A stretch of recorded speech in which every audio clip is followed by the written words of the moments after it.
Right now, we are joined on the line by Joe DiGenova. A happy New Year to you, Mr. DiGenova. And to you and our wonderful listeners as well. And, Joe, it was a shocking story this weekend where the New York Times seemed to come out and rewrite history. They interviewed a Libyan rebel, a rabble-rouser out there who says that he was there, he was on the ground during the Benghazi attack, and Al-Qaeda had nothing to do with it. They were inspired by, you guessed it, the anti-Islamic YouTube video, just as future President Hillary Clinton said. Joe DiGenova, what's going on here? Well, this is a pretty amazing story for its inaccurateness. This story by the bureau chief, the Cairo bureau chief of the New York Times, contradicts all the known intelligence and actually established evidence that exists on the public record. It is inconsistent with the administration's own ultimate explanation that it was a terrorist attack, although the New York Times says that there was no Al-Qaeda involved in this attack. Well, that's fascinating because government sources told us over the weekend that there was a video of the attack which was viewed within hours after the attack, and that specific Al-Qaeda members were identified in the video at the site of the attack. This report by the New York Times fails to address, for example, why the security was decreased at the embassy, at the consulate, when two consecutive ambassadors, including Chris Stevens, asked for more security. And in fact, their brigade of security was reduced from 35 to 10. It doesn't answer the question why there was no flyover. It doesn't answer the question which members of senior military ranks were removed from duty that night. This is the most unbelievable political story ever written by the New York Times. This is the Hillary Brigade in full force at the New York Times. I don't know if you saw David Kirkpatrick on television, the New York Times Cairo bureau chief. This is a man in full denial.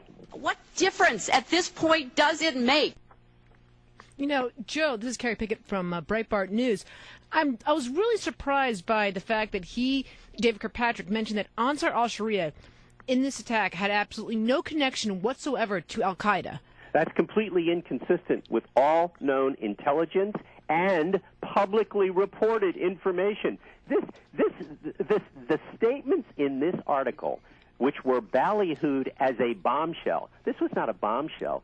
This was an induction. I mean, this was an implosion. Here's what's at play, though, Joe. Isn't this? You're so right. They're running interference for Hillary, and this is the way Team Clinton now. Whenever this comes up during Hillary's campaign, they'll be able to roll their eyes and say, "Oh, that is old news." And the New York Times has written the definitive article about that, and it's all been blown up. And if you suggest that there was anything Al Qaeda related, well, you're just one of those right-wing nut conspiracy theorists. Yeah, I'm afraid this story has actually surpassed the New York Times.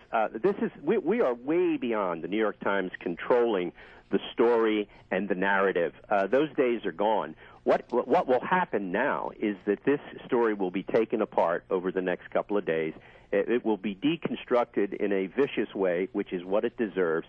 This is poppycock, if I may use an old phrase from the 1920s. This is in that context, unadulterated poppycock, as the Brits would say. Well, even think about this. The New York Times is even contradicting its own previous reporting. I mean, think about this. Hey, listen, nothing stops them when they have a goal, which is to get Hillary elected in 2016. Absolutely, and even going back to Ansar al-Sharia, you had Abu Sufyan bin Kumu. He is the head of Ansar al-Sharia. Apparently, it was reported by Fox News that he was on the ground in Benghazi, and that wasn't even mentioned in this particular report. And you have David Kirkpatrick who's out there saying, "Oh yeah, but you know what?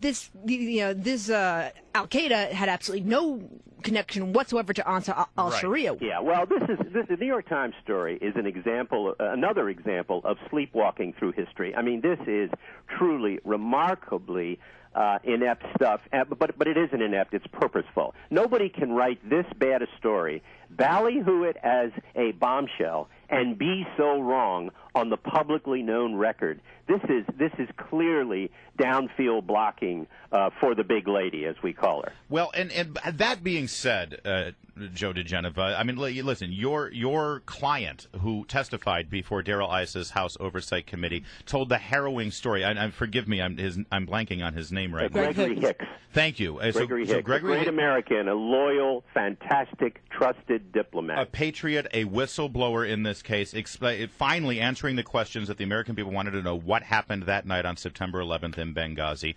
He was. I don't care. Even if the Clintons try to hide behind this false New York Times story saying, "Oh, it was really about the YouTube video."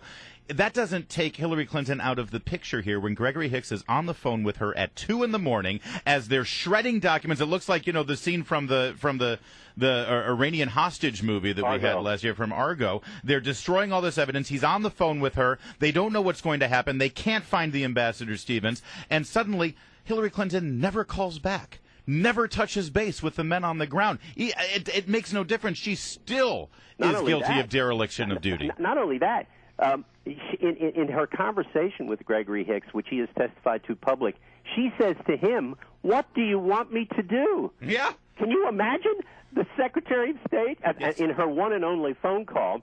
Because she got scared to death at this point, realizing she'd actually have to do something. And then she unplugs the phone and goes to bed, puts the covers over her head. Rather than present a reset button to the Russian foreign minister. I mean, this is so blatantly political. And then you watch, of course, the morons on Sunday television shows. I mean, those shows really have become not only an anachronism, they are an embarrassment. I really do think that they should add Joe Scarborough and Mika Brzezinski to David Gregory. I mean, he's now dropped Meet the Press to number 3. What a performance. David Gregory hammering Darrell Issa as if he's part of the problem yesterday. Well, David Gregory is a hack Democrat. I mean, this is such a joke that they even present him as a diplomat. I know he speaks the French very well, but he is a hack at the same time. But, Joe, now you represent whistleblowers, particularly, of course, Gregory Hicks, as you just mentioned. But now we've seen these hearings on the Hill, but we're not seeing a whole lot of accountability, though. And we're still waiting for other whistleblowers to come up to the Hill. The only time you get accountability is if you have a Republican Senate. May I remind all of our listeners that all of the nonsense about what the legislative strategy should be and all of this and all of that is all irrelevant. There's only one goal: elect a Republican Senate in 2014, and you will start to get answers. Not only that, remember, it was John Boehner who would not allow Darrell Issa and other committee members to issue subpoenas for more than a year for this stuff. And that's when the story got bad. It got bad because Republican chairman, certainly Issa was not allowed to do his job. And then, of course, some of the other Republican chairmen, like the people in the House Armed Services Committee, those people are so joined at the hip with the military that they refuse to look into who was relieved of duty the night of Benghazi. I mean, it's remarkable what a bad job some Republican chairmen in the House have done. What difference at this point does it make? Joe DiGenova, we'll have to leave it at there. Happy New Year. Get ready. You mentioned 2014. It's going to be a big year next year. Can't wait to have you every Monday. It's going to be great. Happy New Year to all of you and all of our fantastic listeners.